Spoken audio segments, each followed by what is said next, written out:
नमस्कार।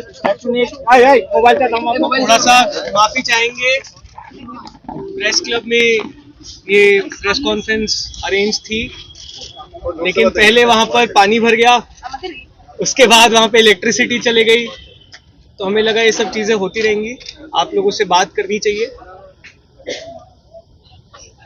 कल हम लोग अब्दुल के घर गए थे, उसके गांव गए थे।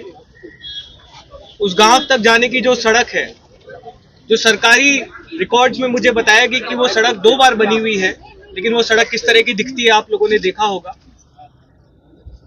वहां से ये बच्चा थोड़ी देर पैदल चल के, फिर रिक्शा लेके, फिर ट्रक में बैठकर, फिर ट्रेन में बैठकर 18 तारीख को जंतर मंतर पहुंचा था।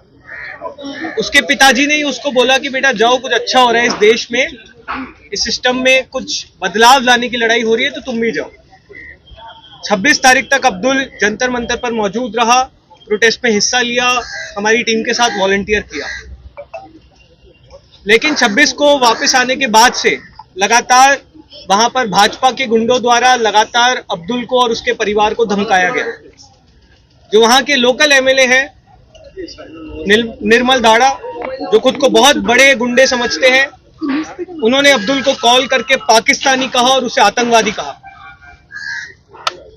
जब सरकारी स्कूलों की हमारी कैंपेन शुरू हुई, स्कूल ठीक करो कैंपेन, तो उसके तहत अब्दुल सिर्फ वहां का जो सरकारी स्कूल है उसके गांव का, उस स्कूल को विजिट करने के लिए वहां के हेडमास्टर से परमिशन मांगने गया था।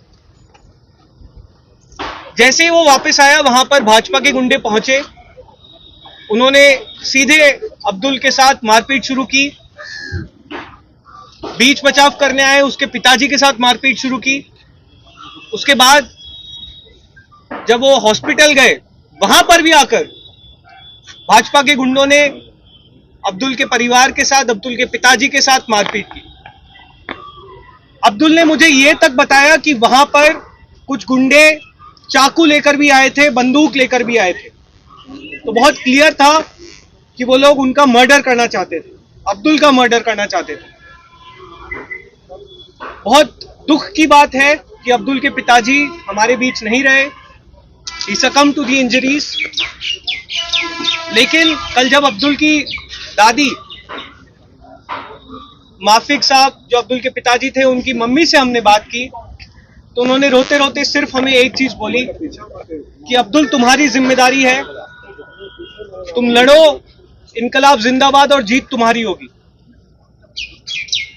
जब उस परिवार से हम मिले, उनकी जब हमने बातें सुनी, तो हमें सिर्फ एक चीज समझ में आई कि अब्दुल और उसका परिवार सच्चे देशभक्त हैं, उनको अपने देश से बहुत प्यार है और वो इस देश को सुधारने के लिए लड़ते रहेंगे।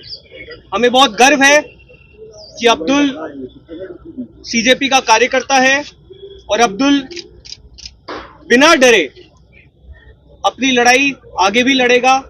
इस बार पूरी टीम अब्दुल के साथ खड़ी है। अब्दुल अब से हमारी जिम्मेदारी है, और अब्दुल को कुछ भी हुआ तो बंगाल सरकार की खैर नहीं।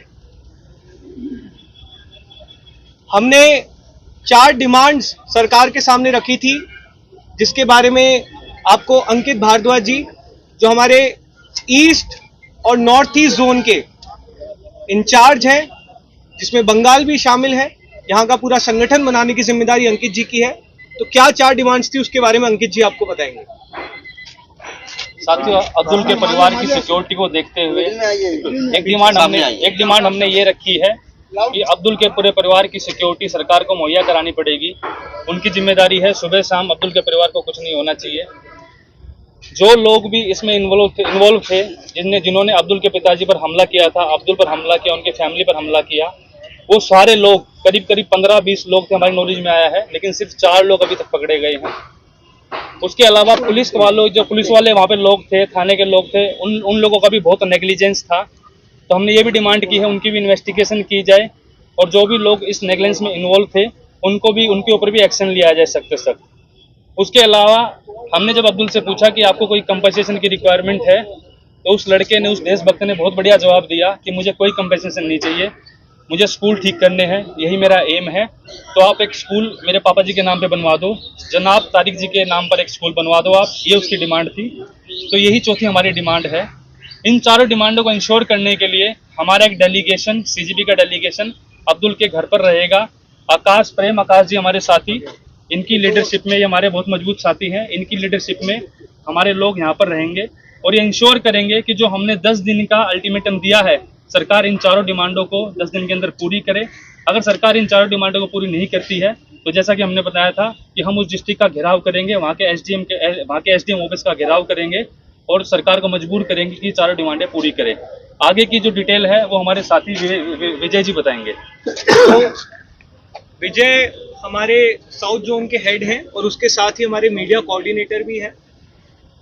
हम लोगों ने डिसाइड किया है कि अब्दुल के लिए हम लोग एक फंड रेजिंग कैंपेन की शुरुआत करेंगे। उसकी डिटेल्स आपके साथ विजय शेयर करेंगे और बंगाल में आगे की हमारी रणनीति क्या रहेगी उसके बारे में भी विजय आपसे 2 मिनट बात करेंगे। उसके बाद मैं आप लोगों को आज की एक और घटना के बारे में बताना चाहूँगा। आज हमारा एक मीटअप प्लान था, लेकिन उस मीटअप में किस तरह की दिक्कतें सरकार द्वारा पैदा की गई उस बारे में हम बात करेंगे। विजय पूरा नाम बताइए। मेरा नाम विजय रेड्डी मल्लंगी है, मैं हैदराबाद तेलंगाना से हूँ। और जब हमने अब्दुल जी से मिला था, उनका परिवार बहुत गरीब परिवार है।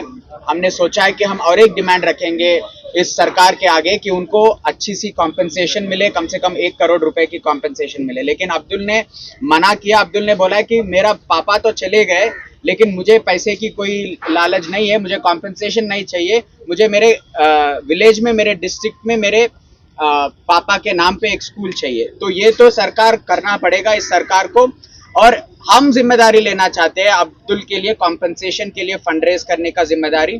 तो हम उनका अकाउंट नंबर, उनका अकाउंट डिटेल्स भी हम पब्लिक करेंगे कल। तो हम रिक्वेस्ट करते हैं सारे वेस्ट बंगाल के सिटीजन से, सारे देश के युवाओं से और छात्रों से कि 1-1 रुपए अगर आप अब्दुल के लिए डोनेट कर सकते हैं, वो उनको बहुत मदद मिलेगी, उनके फैमिली को भी बहुत मदद मिलेगी। और उसके साथ साथ हम ये भी कहना चाहते हैं कि हमने बहुत सुना है कि वेस्ट बंगाल में लगभग 8000 स्कूल बंद हो चुके हैं पिछले 2-3 सालों में। तो हम रिक्वेस्ट करते हैं गवर्नमेंट से कि आप लोग, जो कोई नौजवान अगर वो स्कूल के बारे में, वो शिक्षा के बारे में आपके स्कूल के दरवाजे को खटखटाएगा, उसकी मौत नहीं होनी चाहिए, उसके ऊपर हमला नहीं होनी चाहिए। शिक्षा की भूमि है वेस्ट बंगाल। रविंद्रनाथ टैगोर ने जितना सिखाया पूरा देश को, ये शिक्षा को आप इस वेस्ट बंगाल का एग्जाम्पल बनाना चाहिए, वायलेंस को नहीं। तो हम यही विनती करते हैं, अगर आप ऐसे ही करते जाओगे तो बहुत गलत एग्जाम्पल सेट होगा पूरे हिंदुस्तान में वेस्ट बंगाल के बारे में। तो हम ये विनती करते हैं कि छात्रों के ऊपर और स्टूडेंट्स के ऊपर आप विद्या की बात करें, आप शिक्षा की बात करें और वायलेंस ना करें।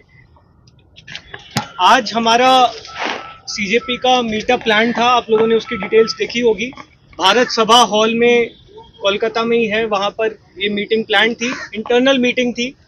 हमारे सीजेपी के जितने भी साथी हैं उनके साथ किस तरह से आगे संगठन को बढ़ाया जाए, स्कूल ठीक करो कैंपेन को किस तरह से हम बंगाल के गांव-गांव तक लेकर जा पाए, इस बारे में मीटिंग थी। कल भारत सभा हॉल हमने बुक कर लिया था।